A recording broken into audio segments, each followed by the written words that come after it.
Kamu sepertinya baru saja berhasil menghilangkan sebuah jerawat, Nak. Selamat.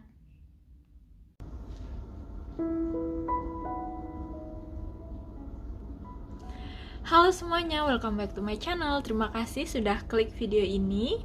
Ketemu lagi bareng aku Adele, dan di videoku kali ini aku akan melanjutkan untuk membacakan novel Bumi karya Terelie di episode ke-14.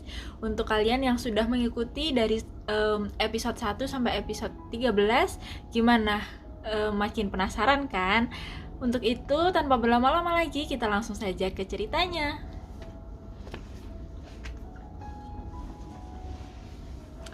Episode 14. Siapa kamu? Aku berseru dengan suara bergetar.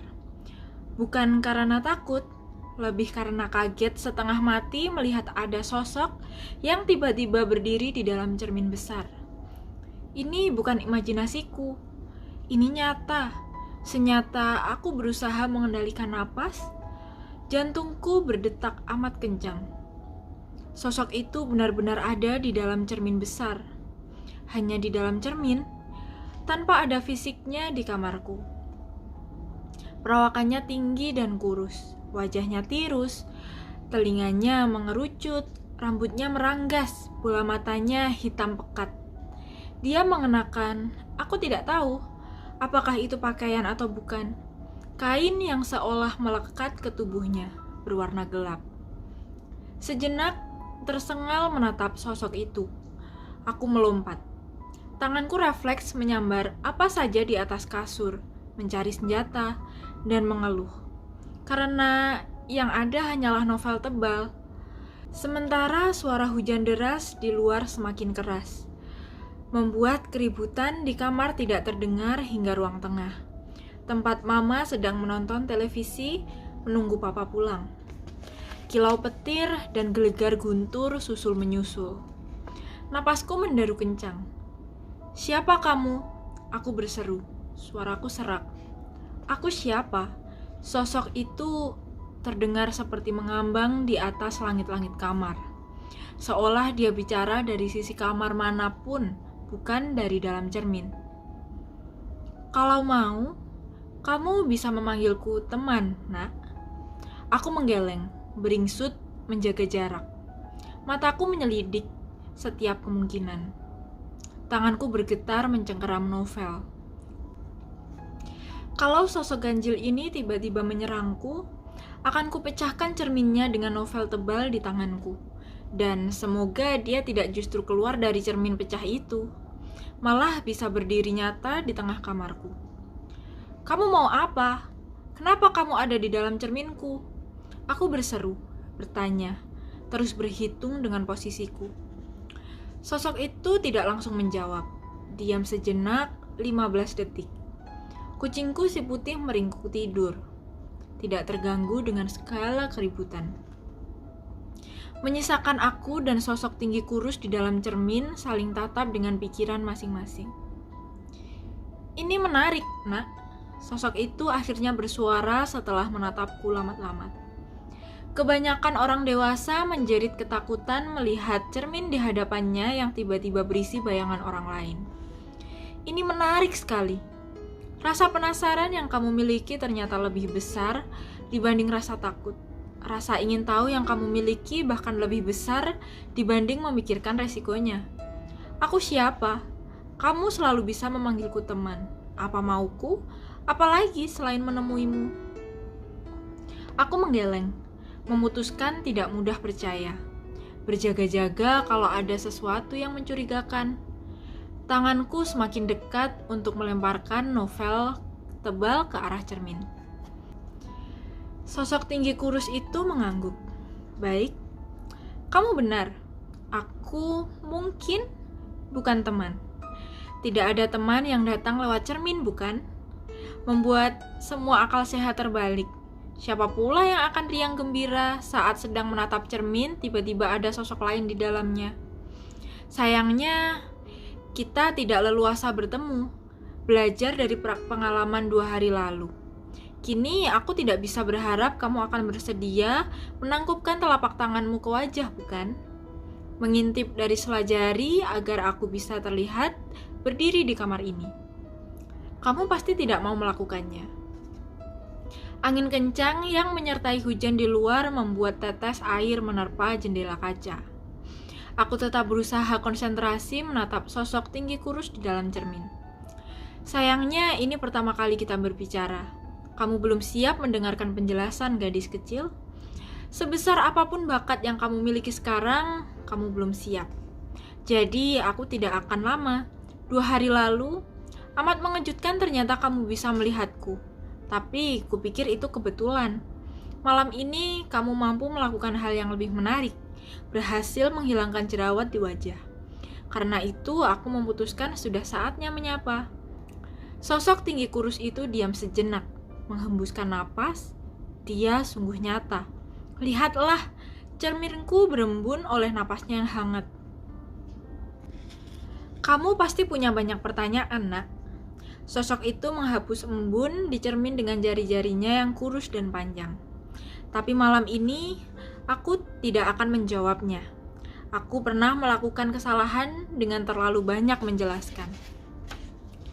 Gerakan tangannya terhenti. Mata hitamnya menatap tajam ke arah lain. Aku tahu apa yang didengar sosok di dalam cermin. Aku juga mendengar suara mobil masuk ke halaman rumah. Papa sudah pulang. Ingat baik-baik yang akan kusampaikan, gadis kecil. Dia menatapku tajam. Peraturan pertama, jangan pernah mempercayai siapapun. Teman dekat, kerabat, orang tua, siapapun. Aku tidak akan mengajarimu agar tidak bercerita ke orang lain.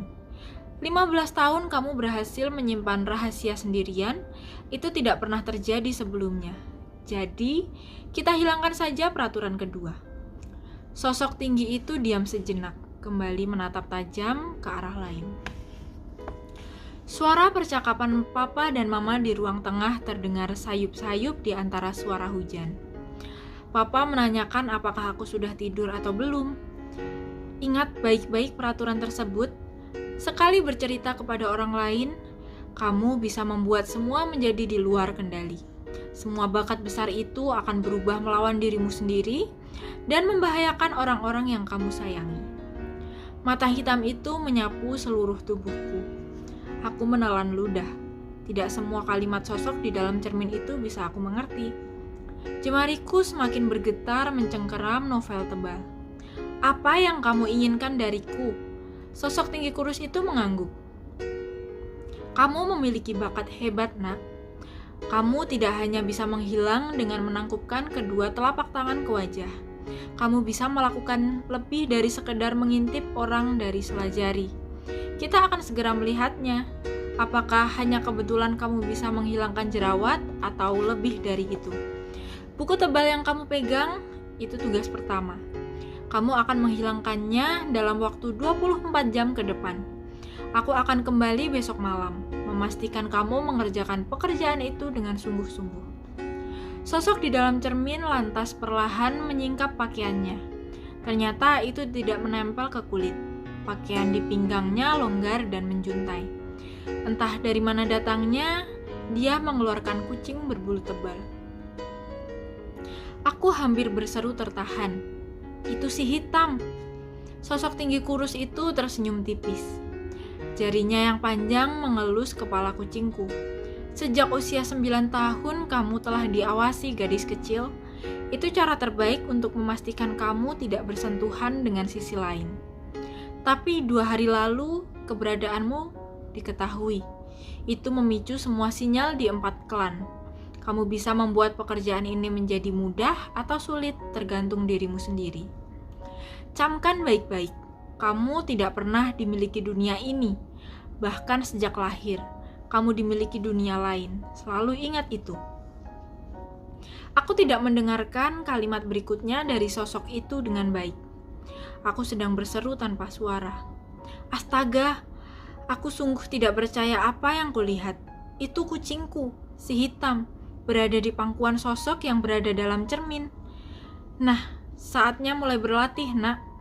Sosok tinggi kurus itu menepuk pelan kucing di pangkuannya, lalu berbisik. Kamu temani dia. Dengan suara meong yang amat ku kenal, si hitam lompat dari tangannya, menembus cermin, mendarat di meja belajarku. Aku tertegun. Si hitam sudah meloncat ke lantai, langsung menuju kakiku. Seperti biasa, hendak antusias menyundul-nyundulkan kepalanya ke betisku. Aku terkesiap, entah harus melakukan apa. Kakiku bergetar saat disentuh bulu lembut si hitam. Apa yang baru saja kulihat? Kucingku menembus cermin. Aku menatap si hitam yang manja berada di antara kakiku. Jadi, kucingku ini nyata atau bukan? Atau pertanyaannya adalah, ini kucingku atau bukan? Apa yang dikatakan sosok tinggi kurus itu? Aku telah diawasi sejak lama. Kilau petir menyambar terang. Aku mengangkat kepala, menatap ke depan. Cermin itu hanya memantulkan bayanganku sekarang, kosong. Sosok tinggi kurus itu telah pergi. Oke teman-teman, itu tadi adalah cerita dari novel Bumi episode ke-14. Gimana nih ceritanya, semakin asik dan menegangkan bukan? Nah, menurut kalian apakah Raib berhasil menghilangkan buku novelnya atau tidak? Untuk tahu jawabannya, jangan lupa untuk subscribe dan juga klik tombol loncengnya agar mendapatkan notifikasi baru setiap kali aku update video baru. Semoga kalian suka dengan video ini. See you and happy reading!